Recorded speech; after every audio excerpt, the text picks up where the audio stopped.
Hello students, let's continue.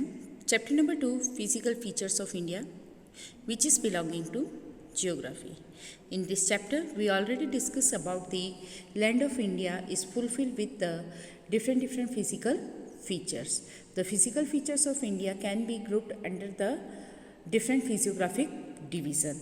In last class, we already discussed about the Himalayan mountain, the northern plain and the peninsular plateau.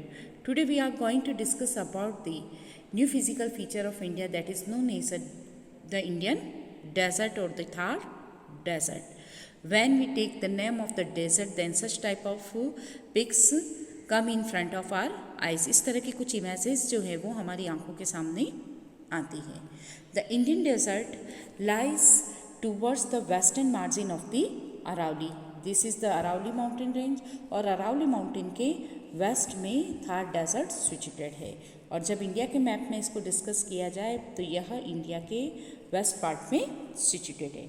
It is an undulating sandy plain covered with a sand dunes called branches.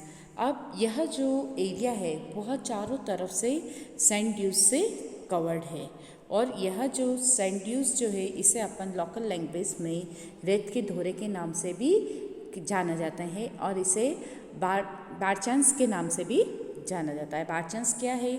जो कि ये unequal जो sand dues जो है जो कि winds के flow की वजह से यह अपना प्लेस चेंज करते रहते हैं, इन्हें हम रेत के धोरे या सैंड ड्यूज के नाम से भी जानते हैं. This region received very low rainfall below 150 mm per year. यह जो एरिया है वह बहुत ही ड्राई एरिया है. क्यों? क्योंकि यहाँ पर मिनिमम रेनफॉल रिसीव होती है कि एनुअली 150 mm से भी लेस रेनफॉल अकर्ड होती है. इसलिए यह एरिया जो है वह ड्राई है और यहाँ पर बहुत ही लेस वेजिटेशन है. और लो रेनफॉल होने की वजह से क्या होता है? It has an arid climate with a low vegetation cover. With the help of this images we can understand कि यहाँ पर दूर दूर तक हम देखेंगे तो कोई भी वेजिटेशंस जो है वो हमें यहाँ पर नहीं दिखाई देती. सभी दूर सैंड ड्यूज और सैंड से सैंड दिखाई देती है. तो वेजिटेशन लेस होने के पीछे क्या रीज़न है?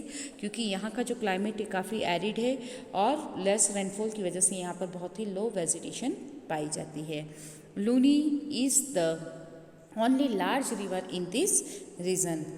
एक्चुअल में रेनफॉल बहुत कम होने की वजह से यहाँ पर बहुत ही कम रिवर्स पाई जाती है, लेकिन लूनी ही एक ऐसी रिवर है जो यहाँ पर जो कि यहाँ की लार्जेस्ट रिवर के रूप में जानी जाती है. It is clear, this is the Luni river. Okay, next with the help of this pic we can easily understand कि जो थार डेजर्ट है वहाँ पर रेनफॉल बहुत कम होता है. रेनफॉल बहुत कम होने की वजह से ड्राई और एरिड जोन है और वाटर की कमी होने की वजह से वेजिटेशंस भी बहुत कम है और माउंटेन्स और ट्रीज़ नहीं होने की वजह से जो विंड्स फ्लो होती है वो बहुत ही फास्ट होती है, जो कि इस सैंड को जो ये सैंड ड्यूज दिखाई दे रहे हैं इनको one plus two another plus shift करती रहती है. यहाँ पर जो हाउसेस पाए जाते हैं वो मड के हाउसेस होते हैं जिनकी वॉल थिक होती है. और थिक वॉल बनाने का रीज़न ये होता है कि बाहर का जो एक्सट्रीम हाई टेम्परेचर होता है उसकी वजह से जो हाउस का इनर टेम्परेचर जो है वो ज़्यादा हाई नहीं रहे, इसलिए उनकी वॉल जो है वो काफ़ी थिक बनाई जाती है और मड की बनाई जाती है. थार डेजर्ट जो है वो इंडिया के वेस्ट में सिचुएटेड है और यह अरावली माउंटेन के वेस्ट पार्ट में सिचुएटेड है जो कि राजस्थान का 60% एरिया कवर करता है. How much area? राजस्थान का 60% एरिया जो है थार डेजर्ट के थ्रू कवर करता है. ओके, नेक्स्ट टॉपिक आता है आपका the coastal plain. Coastal plain with the help of this map we can easily understand कि कोस्टल प्लेन किसे कहते हैं. तो ये जो जब हम इंडिया के डिफरेंट फिजिकल फीचर्स की बात करते हैं तो उसमें हमने हिमालयन माउंटेन डिस्कस किया है, नदर्न प्लेन किया है, पेनिनसुलर प्लेटू किया है, थार डेजर्ट किया है. Let's we will continue the coastal plains. This areas this region is known as a coastal plain. अब कोस्टल प्लेन किसे कहेंगे? जो कि ओशंस के या सीज के बैंक पर सिचुएटेड है, कि मतलब जो समुद्र का किनारा है, शोर है, उसे अपन वो एरिया कोस्टल प्लेन के नाम से जाना जाता है। अब कोस्टल प्लेन किसे कहा जाता है? ये जो बे ऑफ बंगाल के नियर बाय जो एरिया है, कोस्ट है, वह वेस्टर्न कोस्टल प्लेन के नाम से जाना जाएगा, और अरेबियन सी के कोस्ट पर जो सिचुएटेड एरिया है उसे वेस्टर्न कोस्टल प्लेन के नाम से जाना जाएगा, और जो बे ऑफ बंगाल के कोस्ट पर जो एरिया है उसे ईस्टर्न कोस्टल प्लेन के नाम से जाना जाएगा। तो coastal plain is divided into 2 parts. अब ये क्या था कि जो पेनिनसुलर प्लेटू है, the peninsular प्लेटू is bordered by the stretch of narrow coastal strips running along the Arabian Sea on the west and the Bay of Bengal on the coast। अब ये हमारा डेक्कन प्लेटू था। अब इस डेक्कन प्लेटू के वेस्ट और ईस्ट में जो कोस्टल रीजन है उसे हम कोस्टल प्लेन के नाम से जानते हैं। अब इस कोस्टल प्लेन में क्या होता है कि जो अरेबियन सी से टच है वो वेस्टर्न कोस्टल प्लेन, जो बे ऑफ बंगाल से टच है वो ईस्टर्न कोस्टल प्लेन के नाम से जाना जाएगा। Firstly we are going to discuss about the western coastal plain. When we discuss about the western coastal plain, then the plain is located between the western Ghat and the Arabian sea coast. वह coastal plain जो कि Arabian सी और western घाट means जो ये peninsular प्लेटू है उसका जो area है वो वेस्टर्न घाट, ये वेस्टर्न घाट और ये ईस्टर्न घाट, तो इसके बीच का जो ये एरिया है ये क्या कहलाएगा? Western coastal plain. It is narrow plain with the average width about 64 kilometre. अब इस डायग्राम में आपको समझ में आ रहा होगा कि जो वेस्टर्न घाट और ईस्टर्न घाट के बीच में जो कोस्टल रीजन है उसमें यहाँ का लैंड पार्ट ब्रॉड है जबकि यहाँ पर नेरो है। तो यह क्या है कि वेस्टर्न घाट और वेस्टर्न कोस्टल प्लेन के बीच में लैंड पार्ट बहुत ही कम है, जो कि अबाउट 64 किलोमीटर की विड्थ है। ये विड्थ कितनी है? 64, एवरेज 64 किलोमीटर की विड्थ है। मतलब कि कोस्टल ओशन का जो कोस्टल लाइन है वहाँ से लेकर वेस्टर्न घाट के बीच का जो एरिया है वो। There are several lagoons specially in the southern part of this plain. अब इसमें क्या होता है कि जो वेस्टर्न कोस्टल प्लेन होता है इसमें बहुत ही कम लगून्स पाए जाते हैं।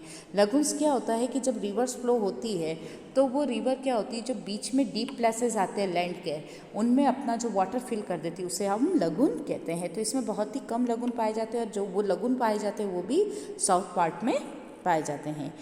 कांडला, मुंबई और मार्गो, कोचीन, ये सारे इसके मेन पोर्ट्स है, मेन सी पोर्ट्स है जहाँ पर ट्रेड होता है।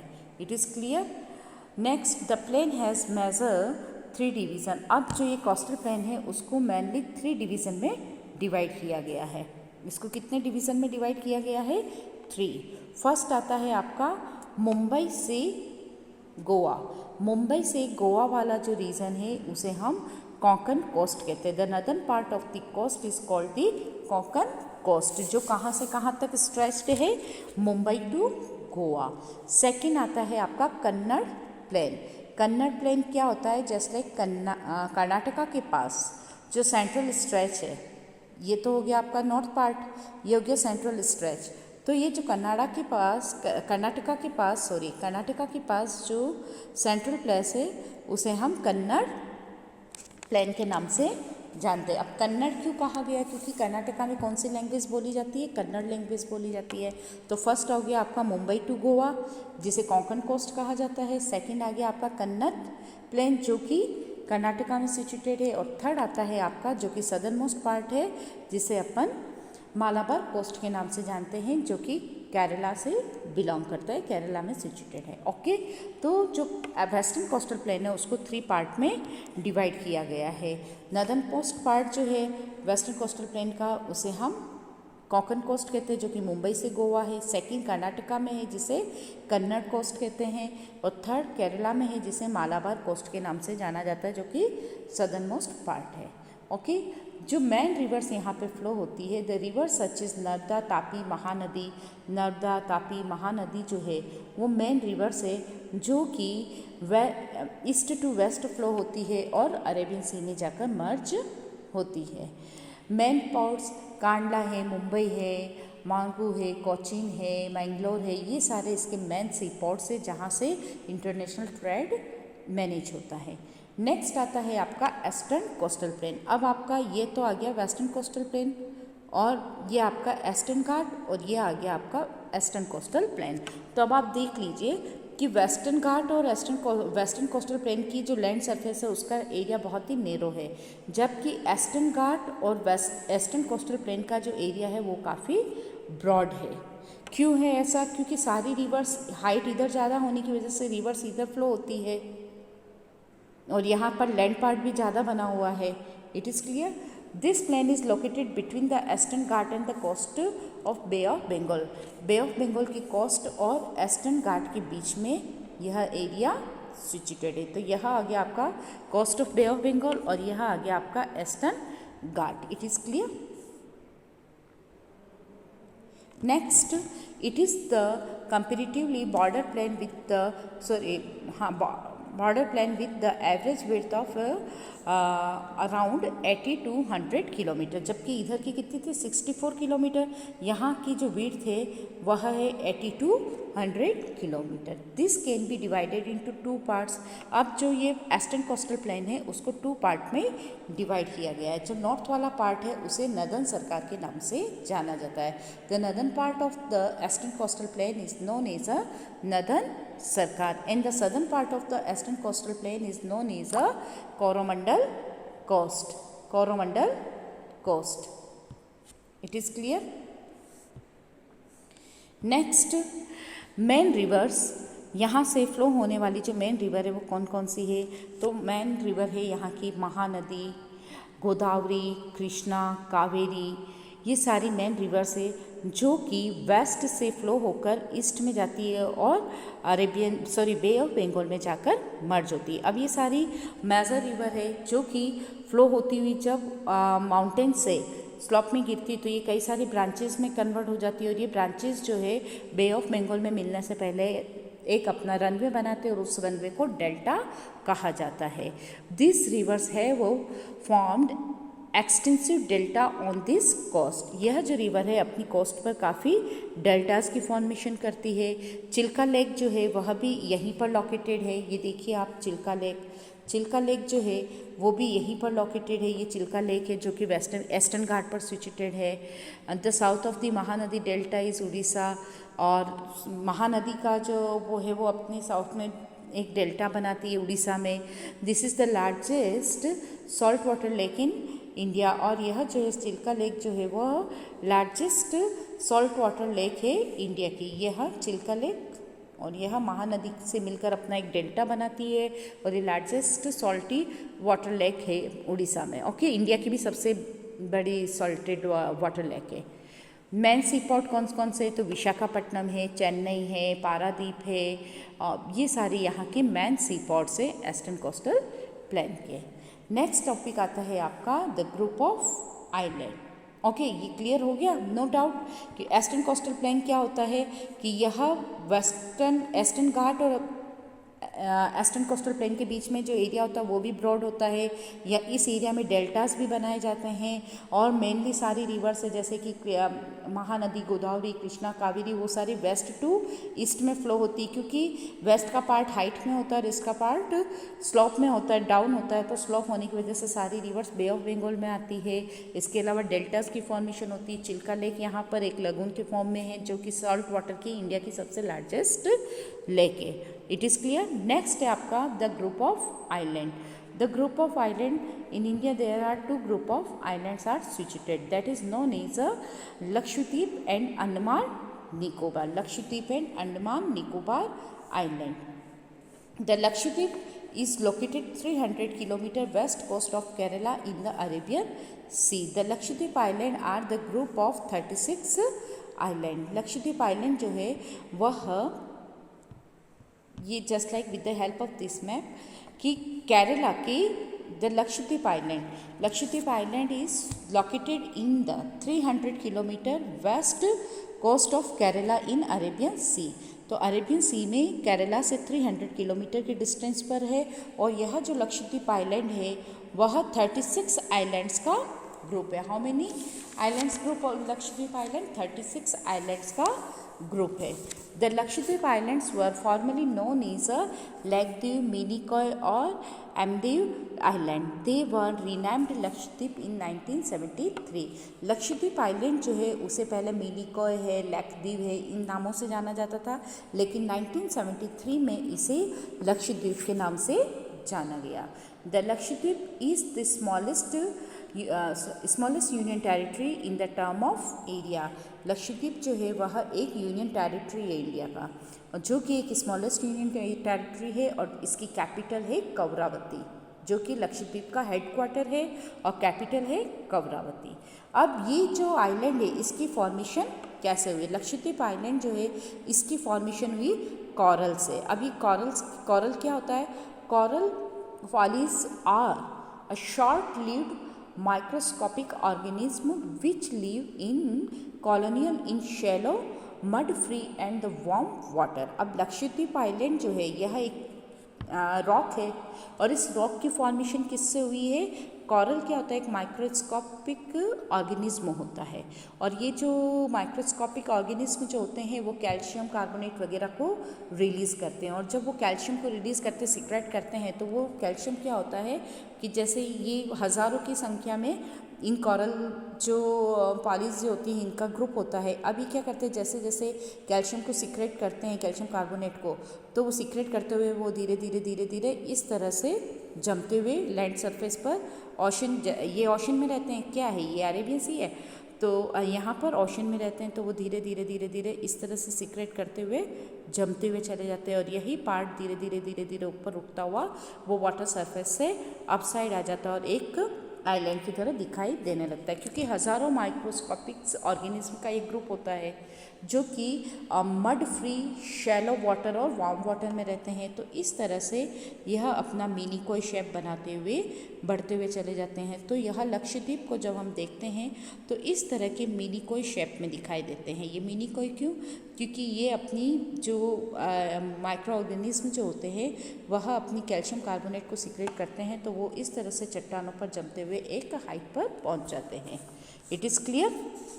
नेक्स्ट है Andaman and Nicobar island which is situated in the bay of Bengal. ये आ गया आपका अंडमान एंड निकोबार आइलैंड जो कि बे ऑफ बंगाल में सिचुएटेड है। It is clear?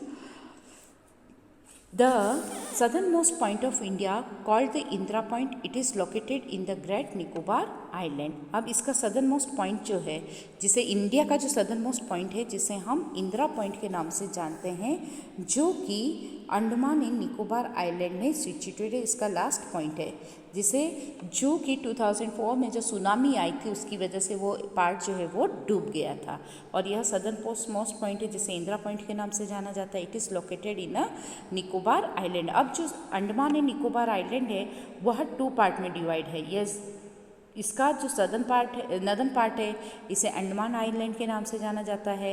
Andaman and Nicobar island यह 200 आइलैंड से मिलकर बना है और इसका जो नॉर्थ वाला पार्ट है इसे निकोबार आइलैंड से जाना जाता है। The Nicobar group consists of 19 islands which are fairly large and more in number than the Lakshadweep island, and the India's only active volcano erupted on Barren Island is situated in the Andaman on 10th April 1991। Okay, तो यह Lakshadweep island से काफ़ी बड़ा है। इसका north part को अंडमान के नाम से जाना जाता है और निकोबार आइलैंड जो है वह इसके साउथ में सिचुएटेड है, जिसे हम निकोबार के नाम से जाना जाता है। इसका लास्ट पॉइंट इंदिरा पॉइंट के नाम से जाना जाता है। तो अंडमान इन निकोबार आइलैंड 2 पार्ट में डिवाइड है। इसका नॉर्थ पार्ट अंडमान के नाम से जाना जाएगा, साउथ पार्ट निकोबार के नाम से जाना जाएगा। इंडिया का एकमात्र एक्टिव वॉल्केनो है जो कि बैरन आइलैंड में पाया जाता है, जिसका लास्ट इरप्शन हुआ था 10 अप्रैल 1991 में। The Andaman and Nicobar along with the Lakshadweep island is known for their great diversity of flora and फुन्ना।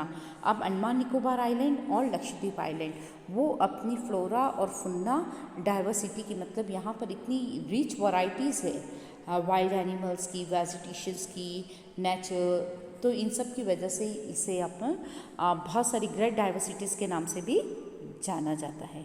It is clear? Thank you.